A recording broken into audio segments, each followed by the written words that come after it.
Hello everyone, the Duke here, and today I'm going to be talking about the Segway Ninebot ES3 electric scooters. For starters, I would not buy this unless it was used, because I got it for $150 used locally. The guy said it didn't work, and it was actually because the secondary battery on it, which it charges through, which is kind of a weird design, was it's toast, and so the whole scooter wouldn't charge because this scooter actually has two batteries. I removed the bad battery, charged up the internal one, works great, and I've already got a new one that's arrived, and well, both of them work just great. As for a little spec sheet of this, it's got a 28 miles of rated range, which of course, is a little skewed, a 15.5 mile per hour max speed, which is very disappointing, more on that later, and a 15% hill grade climbing speed, which is the most disappointing part of the scooter because it just has no power. I think it's a 200 or 250 watt motor in the front, and hills just kill this thing. There's a particularly bad hill, which I think is around 25, maybe 30, which obviously that's not what it's rated for. But I mean, I live in a very hilly area, and this thing just does really poorly. It loses all its speed and goes down to around like 7 miles an hour most of the time, and I'm only 150 pounds. This thing does have 8-inch solid tires, which I do like, although I wish they were larger, and it's actually a surprisingly comfortable ride, and I think this is partially due to the front shock absorber, which I believe actually works, because the more I use my High Boys custom suspension I put on, I begin to think that it's more for cosmetics rather than actually being effective. But this one actually is really comfortable.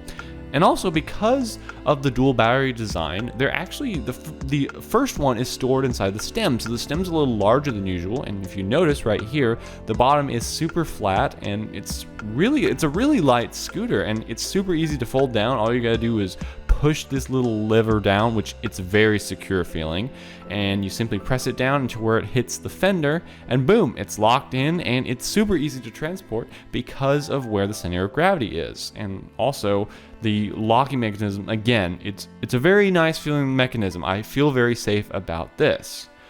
Now, it also is IP54 water resistant, which basically that means it can get misted on, no serious weather, which is to be expected from most scooters around this price point. Which new, since this is an old model, I don't have the new specs on it, but like the ES4 is around $600, and refurbished models of these are around $330, which to me, I think is a little bit much. And I mean, it's got nice features, like the headlight on this is one of the best headlights I have. Segway makes great headlights, although, like for instance, there's no taillights, it's just reflectors on here. And also the mechanical brake, which is a little interesting, it's a push brake like an old scooter. You just press the rear fender down to stop the scooter, and it works well, but it's just kind of a funny way of doing it. And granted, that means that there's less maintenance to do, since most of the maintenance you have to do in electric scooters is either changing out the battery, which is pretty rare, or changing out the brakes. And so there's really not that much to this scooter, although my biggest gripe with it is the low power, because I live in a hilly area. Also, the price point for this, having such a low motor, even though it has really good range, I'm not a big fan of this scooter, although it may work for you if you don't care about top speed that much, you live in a relatively flat area, and also you're not on the road with cars, or there's not like a designated bike path for this scooter, because the low speed and the low power just doesn't make me comfortable driving around with cars, and also the lack of a taillight, that's kind of worrying for me. The app for Segway is very nice. I believe when you first buy a Segway scooter, you have to unlock it with the app, which is a little irritating, although I don't think it limits you like NIU does, where you have to go like 5 kilometers, or not 5 kilometers, half a kilometer, excuse me, in order to get it out of the safety mode, which is really stupid. But Segway doesn't require that. It does require you to unlock it for the first time. Although for this scooter, you can really only adjust the max speed, how strong the regenerative braking is, and I think if cruise control's on or off. It's a very simple layout, like the screen's very nice, the buttons feel very, like the gas and the brake, very nice feeling, because most of the time you're going to be braking with an e-brake, which I do like a dedicated e-brake lever, although again, because of the low speed and the low climbing, it just doesn't work for me, but it might work for you. Now, if you are looking for a little more speed and you want this type of scooter, there actually is an ES3 Plus I've seen, which is, you can buy them refurbished or used, but I have heard things about this scooter, like it's almost like poor made compared to the ES3, which, I don't know, that doesn't make sense, but that's just what I've heard online.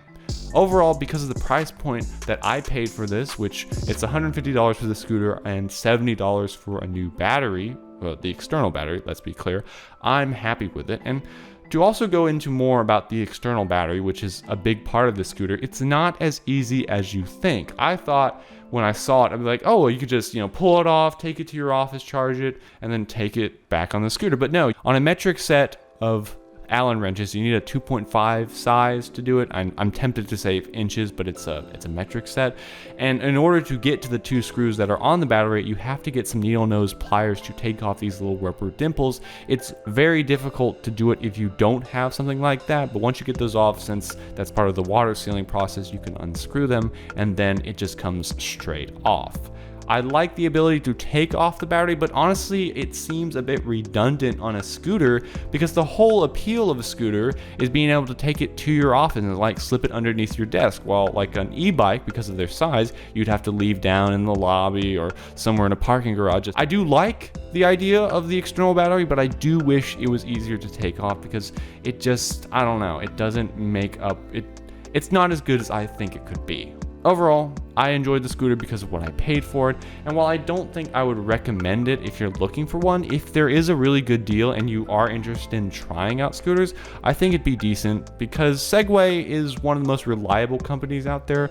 I mean, a lot of companies are kind of shady, like Highboy, which I really like Highboys, but I have heard issues with like the stem snapping in the past. I've never experienced that, but there are a lot of shady scooter companies, although Segway, I believe, has the best record out of all of them because they've been doing it simply longer than everyone else.